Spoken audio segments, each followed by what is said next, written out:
नमस्कार दोस्तों, आज की हमारी कहानी का नाम है नाटक पास। अच्छी लगे तो लाइक जरूर कीजिएगा। शुरू करते हैं। मेरा इरादा तुम्हारा दिल दुखाने का नहीं था, फिर भी एक बात जरूर कहना चाहूंगा। ये छोटी छोटी बातें कहीं बार बड़ा रूप ले लेती हैं। बोलते हुए सुरेंद्र बापू क्षण भर के लिए चुप हो गए, फिर गंभीर होते हुए बोले, मैं कुछ कहता नहीं, इसका मतलब ये नहीं कि मैंने अपनी आंखें बंद कर रखी हैं।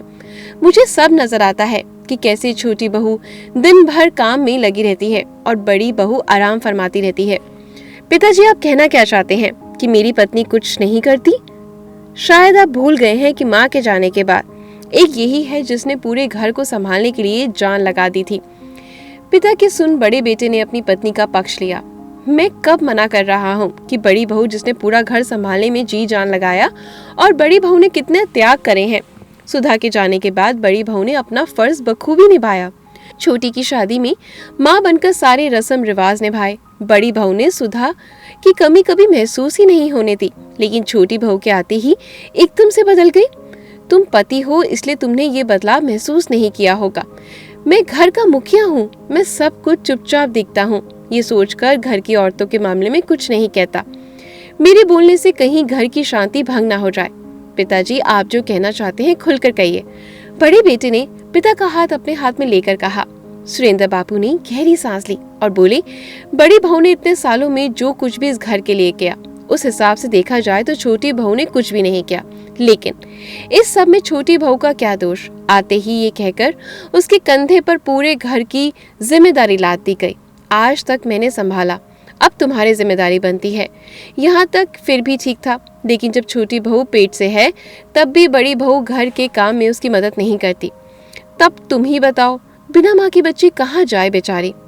मायके में कोई नहीं उसका जो उसकी ऐसी स्थिति में मदद करेगा, इसलिए बड़ी बहू की बात मानना उसकी मजबूरी बन गई है।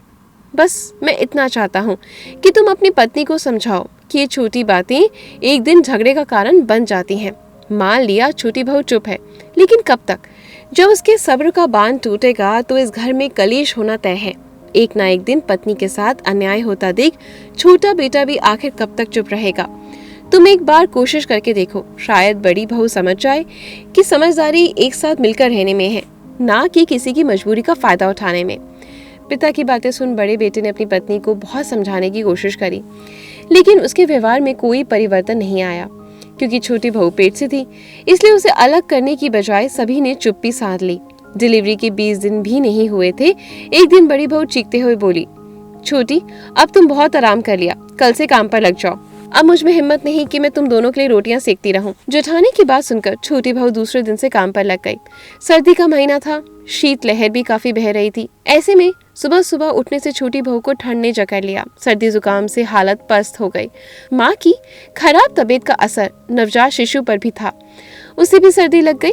पत्नी और बच्चे को परेशान देखकर छोटे ने भाभी से कह दिया कि दोनों की तबीयत ठीक नहीं, इसलिए आज रसोई का काम आप देख लें। लेकिन बड़ी बहू ना जाने किस मकसद में चूर थी। उसने देवरानी का बीमार होना बहाना लगा, इसलिए गुस्से में बोली, देवर जी, औरतों के नखरे आपकी समझ से परे हैं। ये बीमारी तो बस काम से बचने का बहाना है। भाभी के मुंह से पत्नी के बारे में ये सुनकर छोटे को बहुत बुरा लगा। पत्नी ने जब से घर में कदम रखा था तब से नौकरानी की तरह खपते आई थी। काम से बचने के लिए कभी बीमारी का बहाना नहीं बनाया। उसके लिए भी भाभी के दिल में कोई जगह नहीं। आखिर एक औरत ही औरत की दुश्मन कैसे हो सकती है? यही सब सोचते हुए छोटे के दिल में एक कसक सी उठी। मायूसी भरे लहजे से भाभी की ओर देखकर बोल पड़ा, भाभी, मेरी पत्नी ने नखरे करना सीखा ही नहीं, और मान भी लूं कि वो नखरे कर भी रही है, तो अपनी पत्नी के नखरे उठाने के लिए उसका पति अभी भी जीवित है। माफ कीजिए, आपसे मदद की उम्मीद करी, यही मेरी गलती थी। ऐसा बोलते हुए उसका देवर अपनी पत्नी के लिए नाश्ता तैयार करने रसोई घर में चला गया। वहीं बड़ी बहू को देवर से ऐसे जवाब की उम्मीद नहीं थी, लिहाजा वो आगे से कुछ नहीं कह सकी। आपका क्या कहना है इस बारे में? मुझे कमेंट करके जरूर बताएं। अगर आपको मेरी कहानी अच्छी लगती है तो वीडियो को लाइक और शेयर जरूर करें।